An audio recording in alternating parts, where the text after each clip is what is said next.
Assalamualaikum warahmatullahi wabarakatuh.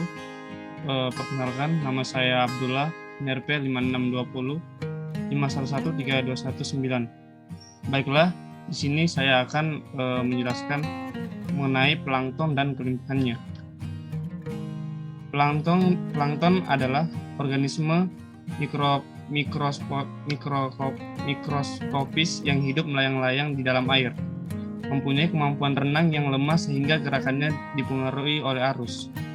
Sifat umum plankton diantaranya plankton bergerak sedikit dengan bantuan silea atau flagel tetapi tidak mempunyai daya menantang arus. Dengan kata lain, dikalahkan oleh gerakan air. Plankton organisme yang melayang-layang.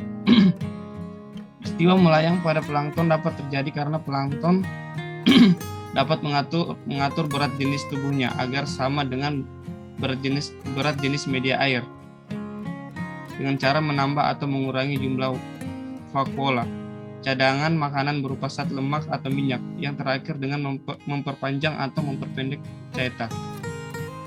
Barus 2002 menyatakan berdasarkan ukurannya tubuh plankton dibagi menjadi 4, yaitu ada ultraplankton dengan ukuran tubuh kurang dari 2 UM. Yang kedua ada nanoplankton dengan ukuran tubuh 2-20 UM. Ketiga ada mikroplankton dengan ukuran tubuh 2-200 UM. Yang terakhir ada makroplankton dengan ukuran tubuh 500 UM. Plankton dibagi menjadi dua golongan, yaitu fitoplankton dan zooplankton. Fitoplankton adalah tumbuhan mikroskopis yang hidup melayang-layang di permukaan air. Fitoplankton dapat ditemukan di seluruh massa air, mulai dari permukaan air sampai pada kedalaman dengan intensitas cahaya yang masih memungkinkan terjadinya fotosintesis. Samping sebagai sumber makanan yang siap dimanfaatkan oleh organisme lainnya, fitoplankton juga berperan sebagai pemasok oksigen melalui proses fotosintesis. Kelompok fitoplankton yang mendominasi perairan tawar umumnya terdiri dari diatom dan ganggang hijau serta dari kelompok ganggang biru. Jenis umumnya banyak ditemukan sebagai berikut. Ada Pediastrum sp, Schenedesmus sp, Rusigenia sp, dan Ceratium sp. Yang kedua ada zooplankton. Zooplankton merupakan plankton yang bersifat hewani, berperan konsumen primer dalam ekosistem perairan. Kelompok zooplankton yang banyak terdapat di ekosistem air adalah dari jenis Crustacea serta Rotifera.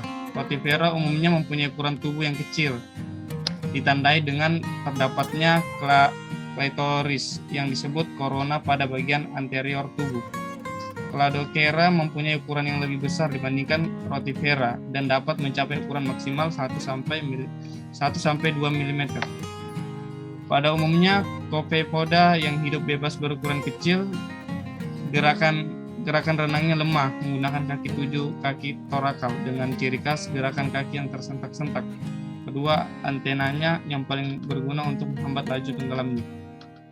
Beberapa contoh zooplankton sebagai berikut. Yang pertama ada Polpox sp, Egolena sp, dan Celop sp.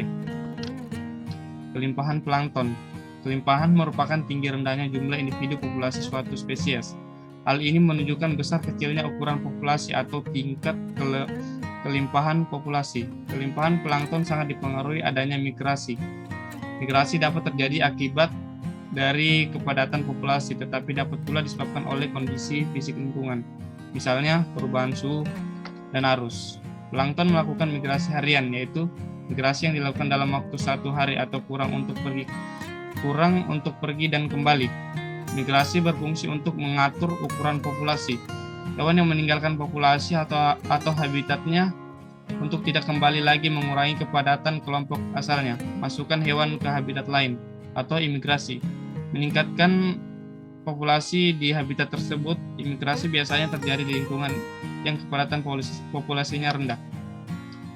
Plankton melakukan migrasi harian, yaitu migrasi yang dilakukan dalam waktu 1 hari atau kurang untuk kembali. Migrasi berfungsi untuk mengatur ukuran populasi.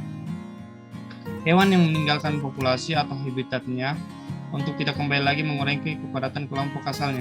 Masukkan hewan ke habitat lain atau imigrasi meningkatkan populasi di habitat tersebut. Imigrasi biasanya terjadi di lingkungan yang kepadatan populasinya rendah. Berikut adalah kualitas air yang berpengaruh terhadap kelimpahan plankton. Yang pertama ada suhu. Dalam setiap penelitian pada ekosistem air, pengukuran suhu air merupakan hal yang penting dilakukan. Hal ini disebabkan karena kelarutan berbagai jenis gas di dalam air serta semua aktivitas fisiologis di dalam ekosistem air sangat berpengaruh oleh temperatur. Yang kedua ada kecerahan. Faktor cahaya matahari yang masuk ke dalam air akan mempengaruhi sifat-sifat optis dari air. Yang ketiga ada pH. Nilai pH menyatakan nilai konsentrasi ion hidrogen dalam suatu larutan. Didefinisikan sebagai logaritma dari resiprokal aktivitas ion hidrogen secara matematis. Oksigen terlarut. Oksigen terlarut merupakan suatu faktor yang sangat penting dalam oksigen air, terutama sekali dibutuhkan untuk proses respirasi sebagai organisme air. Sekian presentasi dari saya. Mohon maaf jika banyak kekurangan. Wassalamualaikum warahmatullahi wabarakatuh.